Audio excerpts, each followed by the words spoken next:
Anda kembali di iNews Siang bersama saya Nadia Valeri. Pemirsa, hujan yang mengguyur Tangerang Selatan sejak Sabtu siang membuat ratusan rumah warga terendam banjir hingga setinggi 40 cm.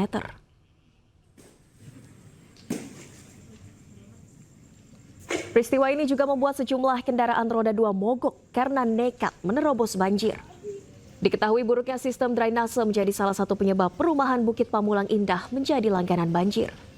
Sementara itu dari data BPBD Tangerang Selatan mencatat akibat hujan dari siang hingga Sabtu sore, terdapat 4 perumahan warga yang terendam banjir.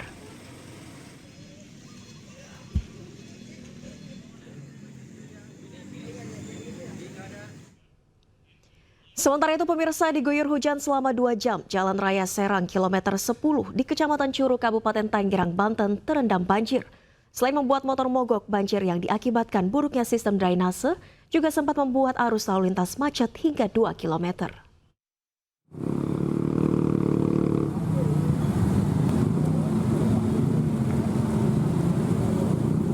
Banjir dengan ketinggian hingga 40 cm merendam Jalan Raya Serang kilometer 10 di Kecamatan Curug Kabupaten Tangerang, Banten. Kendaraan yang melintas baik roda 2 maupun roda 4 terpaksa harus memperlambat laju kendaraannya lantaran genangan banjir yang cukup tinggi. Bahkan sejumlah kendaraan bermotor yang nekat menerobos banjir mengalami mati mesin. Para pengendara sepeda motor pun terpaksa harus mendorong kendaraan mereka. Selain membuat motor mogok, arus lalu lintas dari kota Tangerang menuju Kabupaten Tangerang maupun sebaliknya mengalami kemacetan hingga 2 km. Berapa lama bang kejebak macet bang? 2 jam. Bang, abang mau kemana? Dari mana?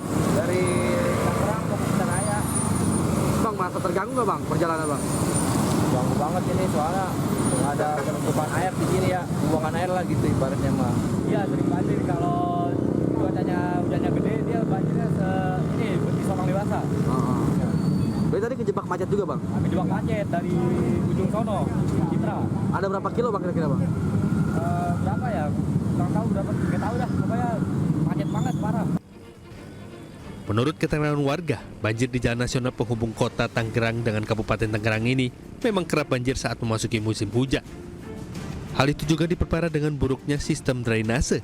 Sejumlah saluran air yang ada di pinggir jalan tersumbat sampah kabel dan lumpur hingga air tidak bisa mengalir. Kalau hujan biasanya banjir pak? Setiap hujan pasti banjir kalau misalnya itu. Pak, kalau untuk penyebabnya sendiri apa sih pak banjir? Drainasenya terlalu kecil, sampai gorong-gorong itu akibat lumpur. Warga berharap adanya perbaikan saluran drainase dari pihak pemerintah agar banjir tidak lagi mengganggu aktivitas para pengendara yang akan melintas. Dari Kabupaten Tangerang, Banten, Aimarani, iNews melaporkan. Dan pemirsa, untuk mengetahui informasi perubahan cuaca ekstrim di wilayah Jabodetabek, kita sudah terhubung melalui sambungan Zoom dengan Kepala BMKG Dwi Korita Karnawati. Selamat siang, Bu Dwi Korita, apa kabar?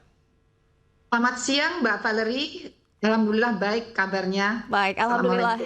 Bu Dwi Korita tadi kan membahas cuaca yang saat ini sedang panas sekali, namun tiba-tiba bisa turun hujan. Fenomena apa yang sebetulnya sedang terjadi, Bu? Sebetulnya itu adalah fenomena yang lazim terjadi di saat peralihan musim atau pancaroba. Karena selama masa pancaroba, suhu udara bisa terasa sangat panas, terutama ini kan di bulan-bulan Oktober ya. Iya. Ini kan gerak semu matahari tepat berada di atas wilayah kita, wilayah Indonesia, terutama di Khatulistiwa ke selatan, sehingga penyinaran radiasi matahari itu kan menjadi terasa optimal. Begitu. Yeah. Nah, jadi ini merupakan fenomena yang memang lazim dan kemudian dengan adanya penyinaran matahari ini maka akan terjadi pembentukan awan-awan hujan dan membutuhkan waktu sehingga tidak langsung turun hujan di pagi hari. Membutuhkan waktu untuk lama penyinaran atau radiasi tadi dari pagi sampai siang atau sore hari. Sehingga di siang atau sore hari mulailah baru bisa turun hujan.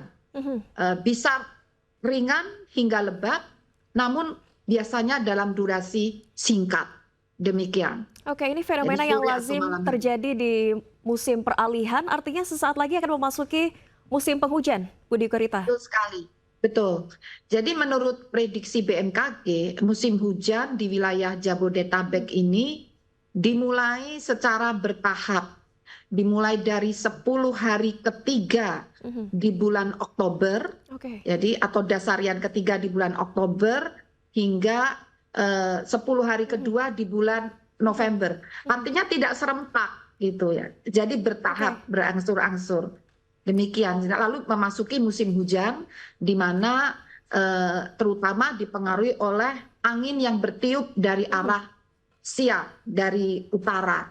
Demikian. Oke, musim hujan ini masuk secara bertahap jika dibandingkan dengan tahun lalu, Bu Dwi Korita. Apakah ada kemunduran masuknya musim penghujan tahun ini? Sebetulnya secara umum itu normal. Meskipun ada kurang dari 10% atau sekitar 10% ada kemunduran musim hujan dimulainya, terutama untuk wilayah Indonesia bagian selatan, termasuk Jawa, kemudian Nusa Tenggara Barat, Nusa Tenggara Timur. Oke. Ya. Tapi mayoritas itu normal. Nah, kemarin di bulan Oktober, terutama pertengahan Oktober, ini atau di awal 10 hari ketiga bulan Oktober, ini memang hujan sedikit mundur. Karena apa? Dampak sesaat adanya badai tropis. Oke. Ada 3 badai tropis yang terjadi di utara wilayah Indonesia, dan badai ini cenderung untuk menarik awan-awan ke arah pusat badai tersebut. Sehingga memang tidak langsung tepat di tanggal 21 Oktober gitu ya. Ya. Tapi karena ada pengaruh sesaat tadi dari badai tropis tadi. Namun sekarang pengaruhnya ini semakin berkurang karena badainya semakin menjauh dari wilayah Indonesia atau diantaranya ada yang punah, maka akan kembali normal lagi memasuki musim hujan.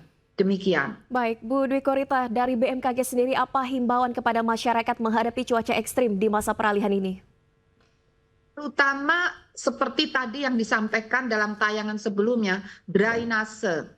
Karena di musim hujan ini dibarengi dengan terjadinya La Nina, yaitu pengaruh dari pemanasan, pendinginan ini di Samudra Pasifik bagian tengah ekuator timur, ya, yang berakibat pada peningkatan curah hujan yang dapat mencapai 20% dari normalnya. Jadi di musim hujan sendiri Indonesia curah hujannya sudah tinggi. Apalagi diprediksi akan terjadi peningkatan hingga mencapai 20% dari normalnya. Artinya dimungkinkan intensitas hujannya melebihi normal, dan itu drainase harus benar-benar disiapkan, ya. Kemudian juga tandon-tandon air harus disiapkan, dan potensi angin kencang, ya, kilat petir juga akan terjadi. Baik. Meningkat juga, sehingga perlu kewaspadaan untuk keselamatan kita. Pohon-pohon yang mudah tumbang perlu segera dipangkas atau tegakan-tegakan yang rapuh dikokohkan. Tanggul-tanggul ini yang paling penting. Jangan sampai terulang ada tanggul yang roboh atau jebol, biasanya juga di pantai itu terjadi banjir rob, kan menghambat laju aliran air dari darat ke laut, dan diperparah kalau tanggulnya tidak berfungsi atau jebol atau bocor. Ini bisa terjadi genangan yang sangat luas dan mengganggu. Demikian. Baik, kewaspadaan harus ditingkatkan di masa peralihan ini. Terima kasih banyak atas himbauannya, Kepala BMKG Dwi Korita Karnawati. Selamat beraktivitas kembali, sehat selalu Ibu. Selamat siang.